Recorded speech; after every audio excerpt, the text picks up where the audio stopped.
Alright guys, and today I am finally doing my final list of legacy characters, and this one is the ones that did not live up to the mantle. And it doesn't mean that they're bad or awful characters, it's just that they never reached the full potential of what they could have been, should have been, and what I wanted them to be. Now these characters can certainly live up to the character mantle for you, of course, watching, but for me, these are the ones that just didn't get up there for me, and kind of just felt like a more of a temporary idea, and then it just kind of fell apart.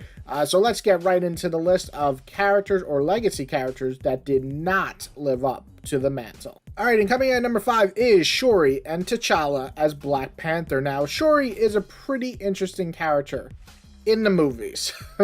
In the comics, not as much. And lately, they've kind of done the synergy where they made her a little bit more like the movie version in the comics, which is cool because I think she's just a vastly superior character. But as far as the Shuri that we got as Black Panther for a while, besides the design, which I love and think it's badass, this plot line was not the best. It was very, very, very temporary feel, and it just didn't work out well. And it's such a shame because, like I said, I do think the actual design is cool, but the Shuri that we got is not the Shuri that we have in the movies. And let's be honest, sometimes the movies have the characters done better, and Shuri is a great example of that.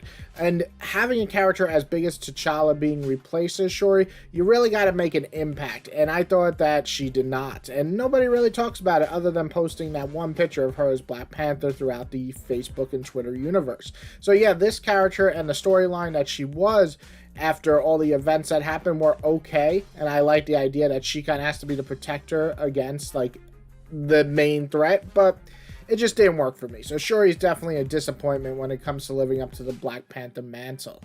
Alright, next up is Conover and Oliver as Green Arrow. Now, I really like Oliver. He is possibly my top 5 DC characters. I have to think about it, but he's up there, definitely. And so when Connor became Green Arrow, I of course read this much later in my life, it just never really gelled with me. I don't think he's a bad character. I actually like Connor a lot. I like him as a sidecast. I like him with Oliver. I like him with Diana. I don't like him as Green Arrow. I don't think he ever did anything that special as this character, and that's why I don't think a lot of his series ever worked with him as Green Arrow. Cool idea and cool character design cannot save this from being not a great lead. Sometimes characters just don't have lead material, and I think Connor is that case. I do think that, again, he's a fun character that works well with Oliver, but Oliver is just the Green Arrow. So far, I haven't felt a character live up to that mantle. Even his own son, Connor, could not fill that completely. Next up is Riri and Tony as Iron Man. So this was definitely a weird one for me because I like Riri as a character. I think that she's an interesting character. I think she's a flawed character, and for me, the best characters in comics are flawed because they have things that make them, bring them down, even though they have a lot of positives to them. And that's just the best part about characters. I think that's why I love characters like Matt Murdock or Peter Parker, or even to the extent of Bruce, is that these characters have huge flaws, but their motivations ring true. And I think that's the same thing with Riri. Now, the reason why she's on this list is because I don't feel like they gave her enough motivation to be Iron Man. Now, I get the idea behind it. I get that she's a genius like Tony. Love that idea, except the fact that it doesn't really go anywhere. Her original origin of how she became Iron Man actually works for me, but I don't know why she's Iron Man. Why would you take that mantle? I feel like you are so much more than that. And that's why I think when she became Iron Heart, when she adapted to that, it worked much better. Now, her original suit, 10 times better than Ironheart's purple suit. I hate that suit.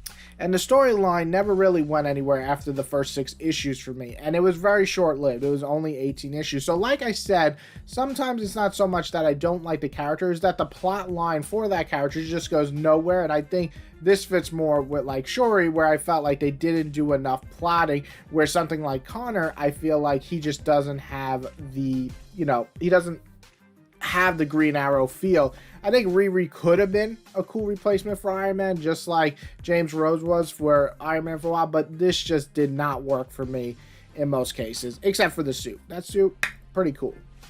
Alright, and next up is Draken and Logan as Wolverine, or as he liked to call himself back then, or at least the title of the book, Dark Wolverine, which is so fucking corny. But anyway, I don't really like Wolverine's son. I think he's a little shit. And yes, he has evolved over the years, and now he's more of like a, family guy with Laura and everybody. But I just don't like this character, and I did not like him then. I don't like his design. It's like, it takes everything I dislike about Wolverine's orange and like brown design and just makes it worse, especially with the ears. They look awful.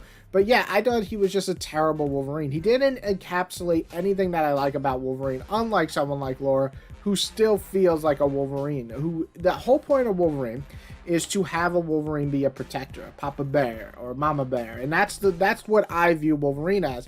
And this Wolverine is just a selfish piece of shit murdering scumbag, and so nothing I liked about Wolverine was here.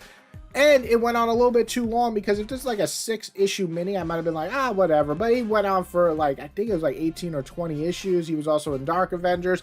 And it's the idea that was cool in Dark Avengers as a team to be a Wolverine replacement as an evil psychopathic piece of shit.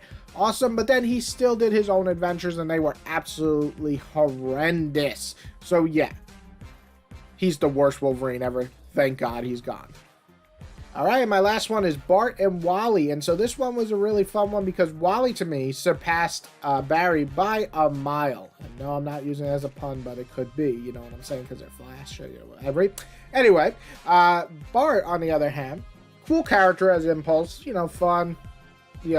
Like weird and sporadic and things like that. Super cool. And then he became the Flash because of Infinite Crisis. And love Infinite Crisis, hate this fucking storyline. And when Bart is older and as the Flash, I have to say, is the most boring fucking story I've almost ever read for Flash. It's 12 issues of just the worst storylines ever.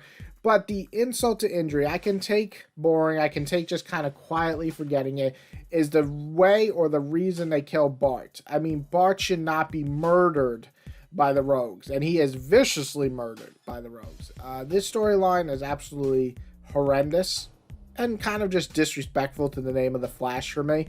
And yeah, Bart, just most people don't even know he was the Flash. So let's put it that way. A lot of these characters I'm listing now, you probably had an idea that they might have been these characters at some point if you read some comics. When I mentioned that Bart was the Flash, they're like, who the fuck? What? What are you talking about? And that's exactly my point. He was the worst.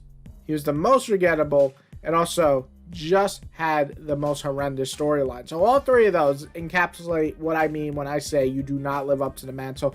Not only did he not live up to the mantle, he failed the mantle. This category here for him is worse than all the other four that I just listed, because I think that it's just disrespectful. So yeah, that's my list of legacy characters who failed to live up to, well, the legacy. And these characters aren't awful. I don't think any of them are awful, save for Bart as the Flash and maybe Dragon as Wolverine. Those were two pretty horrible ones, but the others I just felt they were disappointing. And sometimes disappointing sucks because you see the potential, and I saw the potential in all three of them, but none of them really got to that point. So that's definitely a disappointment. But overall, this is my list. I hope you guys enjoyed. If you did, hit a like button. If you loved it, hit a subscribe button. If you have your own list of characters that you felt did not live up to the mantle, list them below. Again, please be respectful. We're not 5 years old. If you didn't like a character, that's fine. Just don't be like, oh, whoever likes these characters is a fucking idiot. How about you just leave my channel? We don't do that here. Everyone else, have a good day and enjoy my videos. I got a lot more coming.